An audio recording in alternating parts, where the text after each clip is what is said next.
In this podcast episode, Mel Robbins sits down with Dr. John Gottman and Dr. Julie Gottman, pioneers in relationship research with over 50 years of collective study on love, marriage, and conflict resolution.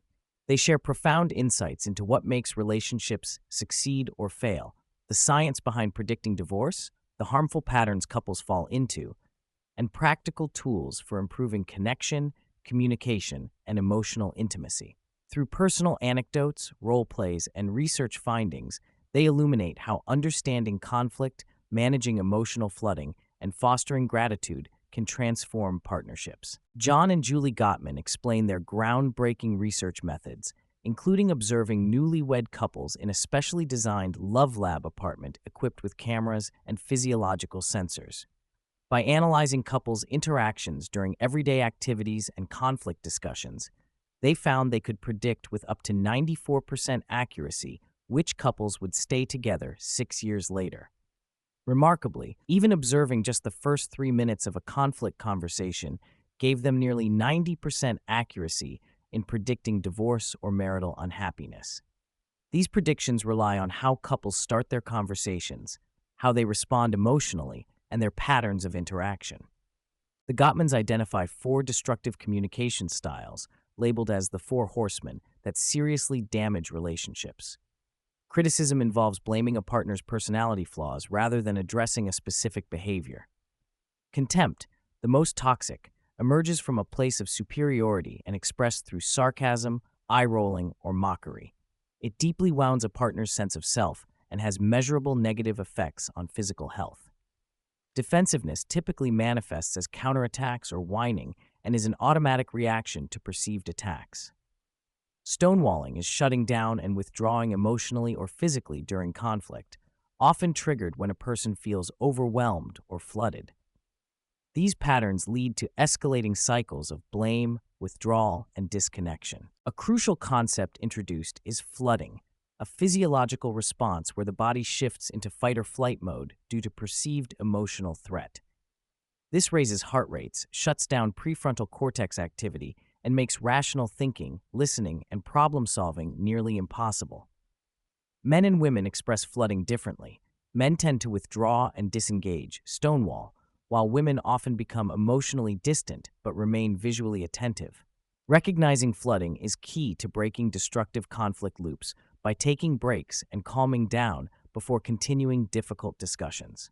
The episode demonstrates through role plays how couples can shift away from criticism, defensiveness, and contempt toward healthier communication. Repair attempts, small gestures designed to de-escalate tension, express vulnerability, and invite understanding, are vital. For instance, using "I feel" statements instead of "blaming you" accusations fosters empathy and connection. Asking clarifying questions encourages mutual understanding, and taking slow, deliberate actions, such as pulling out a notebook to jot down concerns, helps calm emotional reactivity, signaling active listening and respect.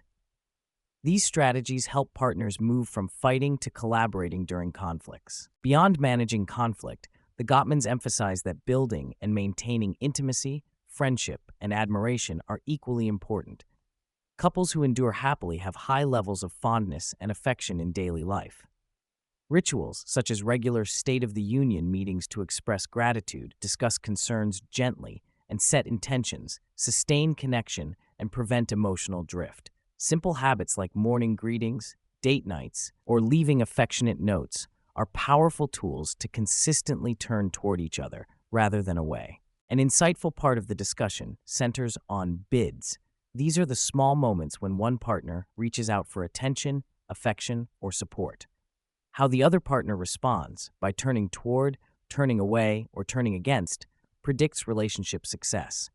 Couples who respond to bids for connection about 86% of the time tend to stay together, while those who respond only a third of the time are more vulnerable to separation. These micro moments build an emotional bank account that supports resilience during conflict and fosters mutual humor and warmth. The Gottmans identified different conflict styles that couples bring to the relationship, such as volatile partners who express passion and argumentative energy, validating partners who communicate calmly and constructively, and avoiders who shy away from conflict. Recognizing one's own and each other's styles helps in tailoring approaches to conflict rather than expecting one-size-fits-all solutions. Couples can complement each other's styles when there is understanding and intentional communication. The podcast also covers how to approach challenging conversations with compassion, exemplified by a candid role play about discussing sensitive issues like weight gain and declining sexual interest. The advice centers on prefacing the conversation with affirmations of love, framing concerns as worries and desires to reconnect rather than criticisms, and jointly exploring solutions. This approach reduces defensiveness and fosters collaboration rather than alienation. Finally, the Gottmans remind listeners that conflict management alone is insufficient for lasting relationships. Friendship, playfulness, shared joy, and fun are crucial components that nourish the partnership's emotional life. Cultivating a genuine fondness and admiration for one another counterbalances stress and hardship. The presence of warmth, humor, physical touch, and kindness creates a safe and loving environment where partners can thrive. Throughout the episode, the Gottmans model warmth, vulnerability, and active listening in their conversation with Mel Robbins. They show how slowing down, taking notes, staying present, and genuinely seeking to understand each other can transform conflicts into opportunities for growth. Their decades of research point to one ultimate truth: partners who listen deeply and respond with kindness build resilience and sustain love through life's inevitable challenges.